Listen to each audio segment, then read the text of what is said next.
Hi friends, welcome to MMC Telugu comedy. భోజనం చేసేటప్పుడు కూర చాలా బాగుంది అంటే భార్య సంతోషపడుతుందని ఎవరో చెబితే రాత్రి అలాగనే చాలాసేపు పొగిడాను. చుక్కలు కనపడ్డాయనుకోండి. ఆ కూర పక్కింటావిడ ఇచ్చిందని నాకేం తెలుసు.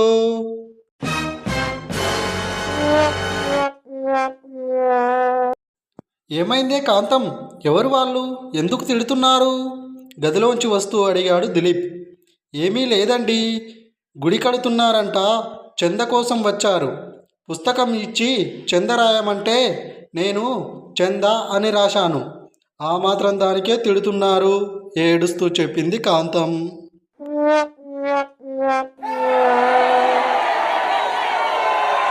ఒక పిల్లాడి ప్రోగ్రెస్ కార్డు మీద టీచర్ ఇలా రాసింది: మీ అబ్బాయి తెలివైనవాడే, బాగా చదువుతాడు కూడా, కాకపోతే అమ్మాయిలతో సోది కబుర్లు చెప్పుకుంటూ సమయం వృధా చేసుకుంటున్నాడు అని.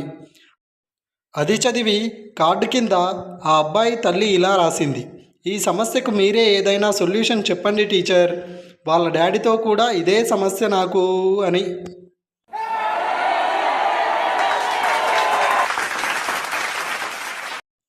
పురుషుడు గులాబ్ జామ్ లాంటోడు.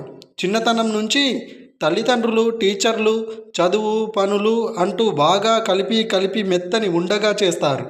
ఆ తర్వాత ఉద్యోగం, బాధ్యత అనే నూనెలో వేగి వేగి కాస్త గట్టిపడ్డాను అనుకునే లోపు భార్య అనే పాకంలో పడి మళ్ళీ మెత్తగా అయిపోతాడు.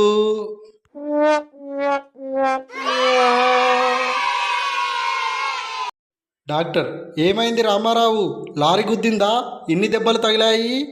రామారావు: దసరా సెలవులు కదా, మా చెల్లి వచ్చి వారం రోజులు ఉంటోంది అని నా భార్య చెప్పింది. ఆ మాట వినగానే సంతోషంతో గదిలోకి వెళ్ళి డ్యాన్స్ చేస్తుంటే కిటికీలోంచి నా భార్య చూసింది. అంతే.